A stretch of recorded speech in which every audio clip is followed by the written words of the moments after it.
शपथविधी सोहळ्याला 3.5 तास उरलेले आहेत आणि एकनाथ शिंदे उपमुख्यमंत्री पदाची शपथ घेणार की नाही याचा संभ्रम अजूनही कायम आहे। आणि अशामध्येच शिवसेनेच्या आमदारांनी वर्षा बंगला गाठलेला आहे।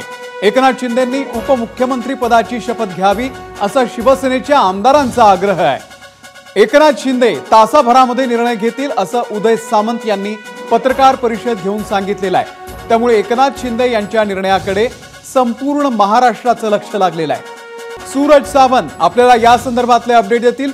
सूरज, नक्कीच आपण पाहतोय की सकाळपासून खरी तर एकनाथ शिंदे यांच्या बंगल्यावरती आमदारांची रीग लागल्याचं प्रामुख्याने पाहायला मिळत होतं। काल जर रात्री पाहिलं तर त्या ठिकाणी देखील आमदार आले होते। एकनाथ शिंदे यांची समजूत काढली होती, त्यांना विनंती केली जात होती की आपण प्रशासनामध्ये सहभागी व्हायला हवं आणि आपल्याशिवाय हे प्रशासन आपल्या नेतृत्वातच पुढे जाईल असं देखील स्पष्टपणे ते म्हणत होते।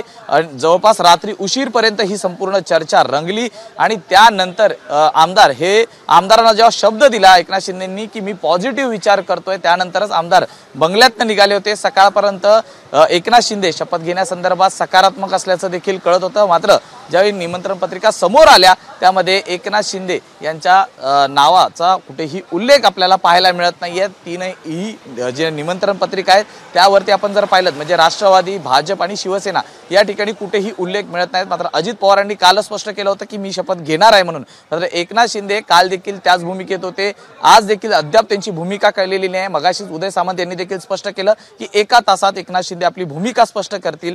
नेमकं एकनाथ शिंदे का नाराज आहेत किंवा का उपमुख्यमंत्री पदाची शपथ घेत नाहीयेत हे अद्याप कळू शकलेलं नाहीये। मात्र आमदारांकडनं दबाव हा शिंदेंवरती वाढवताना पाहायला मिळत आहेत की आपण प्रशासनात राहायला हवं, आमचं नेतृत्व करायला हवं अशी देखील गळत आमदारांकडनं घातली जात आहे। दुसरीकडे काही आमदारांनी तर तुम्ही जर असाल तरच आम्ही शपथ घेऊ अशी देखील भूमिका मांडलेली आहे। त्यामुळे आता एकनाथ शिंदे काय शपथ घेतात हे काय निर्णय घेतात हे पाहणं महत्त्वाचं आहे। दुसरीकडे आपण पाहिलं तर वर्षा बंगल्यावरती आता सध्या उदय सामंत आहेत, त्याचबरोबर ती संजय शिरसाट आहेत, भरत गोगावले पोहोचलेले आहेत, अन्य काही आमदार आहेत, काही माजी मंत्री आहेत, ते वर्षावरती पोहोचणार असल्याची माहिती मिळते। त्यामुळे एकनाथ शिंदेंच्या एकूणच या भूमिकेकडे आता सर्वांचंच लक्ष लागलेलं आहे की एकनाथ शिंदे नेमकी काय भूमिका घेतात। शपथविधी सोहळ्याला उपस्थित राहणार आहेत, मात्र शपथ घेतात का हे पाहणं देखील आता तितकंच महत्त्वाचं आहे।